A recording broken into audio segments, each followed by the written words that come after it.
Hello hi student, how are you? Welcome to my channel.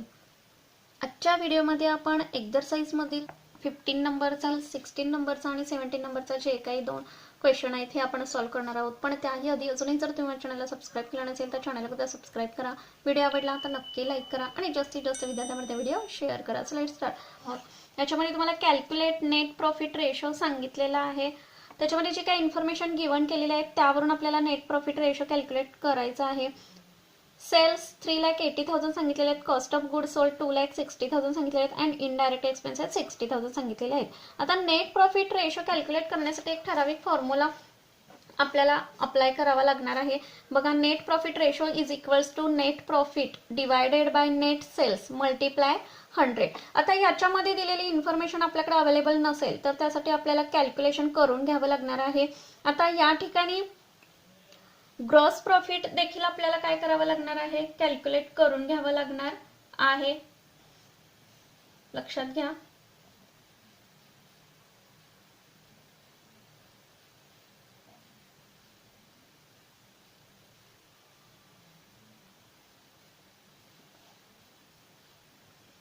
Net profit ratio is equals to net profit divided by net sales multiply 100. आता याच्या ठिकाणी net profit आपल्याकडे हवा आहे, त्यानंतर net cells देखील आपल्याला कॅल्क्युलेट करून घ्यावे लागणार आहेत.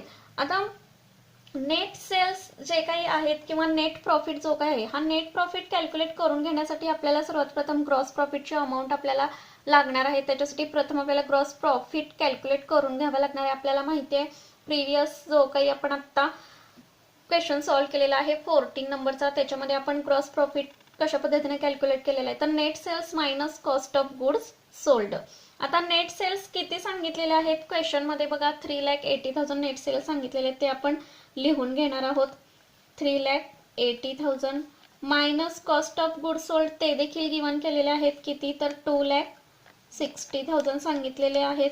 आन्सर आपलं किती आलेलं आहे हे लक्षात घ्या, तर 1,20,000 एवढं आपलं ग्रॉस प्रॉफिट येणार आहे. नेक्स्ट आपल्याला नेट प्रॉफिट कॅल्क्युलेट करून घ्यायचं आहे. लक्षात घ्या. आता नेट प्रॉफिट कॅल्क्युलेट करण्यासाठी देखील ठराविक फॉर्म्युला आपल्याला अप्लाय करावा लागणार आहे. कोणता आहे तर net profit is equals to gross profit minus indirect expenses. आता या ठिकाणी आपण प्रथम ग्रॉस प्रॉफिट कॅल्क्युलेट करून घेतलेला आहे. किती अमाऊंट आलेली आहे तर 1,20,000 मायनस इनडायरेक्ट एक्सपेन्सेस क्वेश्चन मध्ये गिवन केलेले आहेत किती तर 60,000 गिवन केलेले आहेत. ते आपल्याला लेस करून घ्यावे लागणार आहेत. फायनली आपला आन्सर नेट प्रॉफिट किती आलेला आहे तर 60,000 आन्सर आपलं येईल, म्हणजे नेट प्रॉफिट येणार आहे. आता finally net profit ratio calculate करण्यासाठी आपल्याला माहिती आहे कोणता फॉर्म्युला आपण पाहिलेला आहे तर net profit ratio is equals to net profit divided by net sales multiply 100. आता या ठिकाणी नेट प्रॉफिट देखील आपण 60,000 कॅल्क्युलेट करून घेतलेला आहे. नेट सेल्स देखील आपण कॅल्क्युलेट करून घेतलेले नाहीत, ऑलरेडी क्वेश्चन मध्ये ते गिवन केलेले आहेत, त्यामुळे आपण लगेच सॉल्व करणार आहोत. Net profit ratio is equals to net profit किती कॅल्क्युलेट केलेला आहे लक्षात घ्या, तर 60,000 आपण कॅल्क्युलेट आता करून घेतलेला आहे.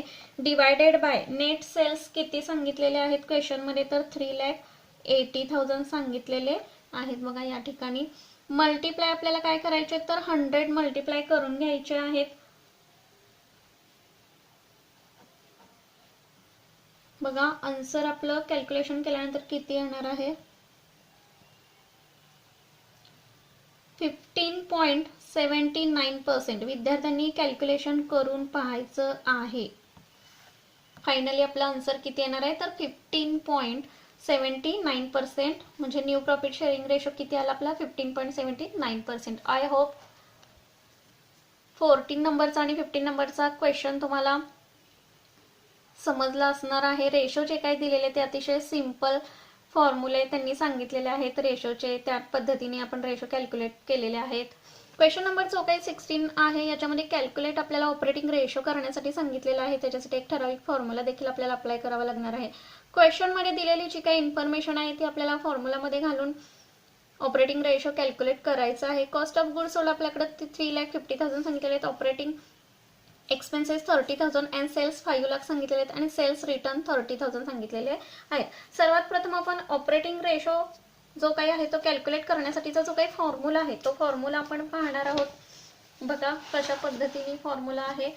Operating ratio is equals to cost of goods sold plus operating expenses divided by net sales multiply 100। फक्त आपल्याला फॉर्म्युला जो काही आहे या फॉर्म्युलामध्ये जी काही इन्फॉर्मेशन गिवन केलेली आहे तीच इन्फॉर्मेशन आपल्याला क्वेश्चनमध्ये देखील गिवन केलेलं आहे, त्यामुळे कोणतंही आपलं कॅल्क्युलेशन होणार नाही, फक्त ऑपरेटिंग रेशोचं कॅल्क्युलेशन आपल्याला करून घ्यायचं आहे। आता कॉस्ट ऑफ गुड्स सोल्ड क्वेश्चनमध्ये गिवन केलेलं आहे का, तर बघा 3,50,000 गिवन केलेलं आहे। त्यानंतर ऑपरेटिंग एक्सपेन्सेस देखील गिवन केलेलं आहे, नेट सेल्स देखील आपल्याकडे सांगितलेले आहेत, ते आपण फॉर्म्युलामध्ये अमाऊंट लिहून घेणार आहोत।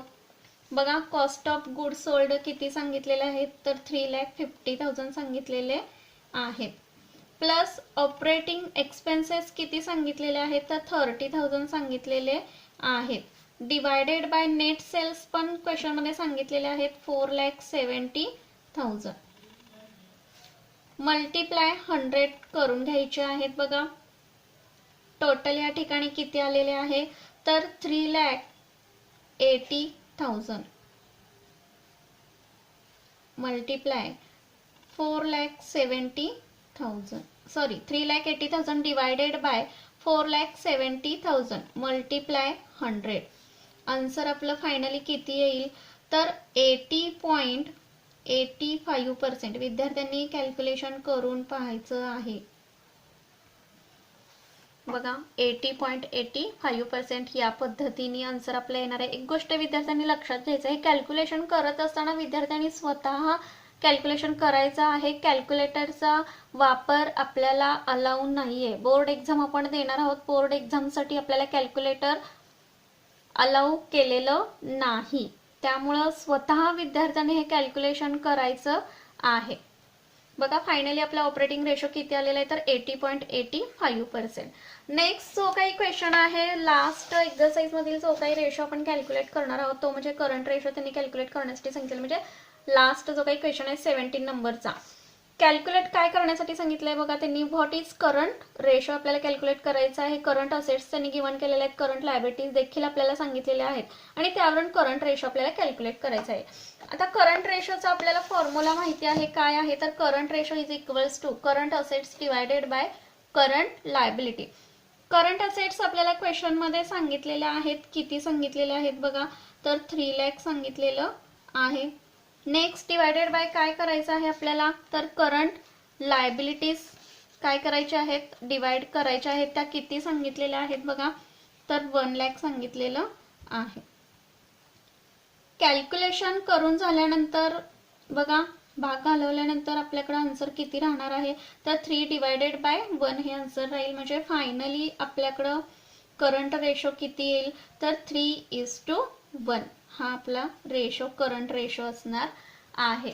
आय होप की financial statement of ratio analysis जो काही आपला चॅप्टर आहे या चॅप्टर मध्ये तुम्हाला कोणतीही शंका असणार नाही, सर्व चॅप्टर आपला हा कंप्लीट झालेला आहे। आय होप की सर्व टॉपिक तुम्हाला समजलेला असणार आहे। कॅश फ्लो स्टेटमेंट असेल, कंपॅरेटिव्ह बॅलन्स शीट असेल किंवा कॉमन साइज स्टेटमेंट असेल, हा सर्व पार्ट जो काही आहे तो तुमच्या सर्व लक्षात आलेला असणार आहे। त्यामुळे प्रत्येक व्हिडिओ तुम्ही म्हणजे जे काही लेक्चर फर्स्ट पासून आपण थेरॉटिकल पार्ट जो काही कंप्लीट केलेला आहे थेरॉटिकल पार्ट तुम्ही पुन्हा पुन्हा बघणं गरजेचं आहे।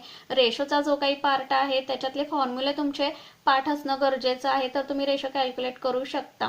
त्यामुळे अनालिसिस ऑफ फायनान्शियल स्टेटमेंट हा जो काही टॉपिक आहे तो आपला कंप्लीट झालेला आहे। आय होप की सर्व टॉपिक तुमच्या लक्षात आलेला असणार आहे।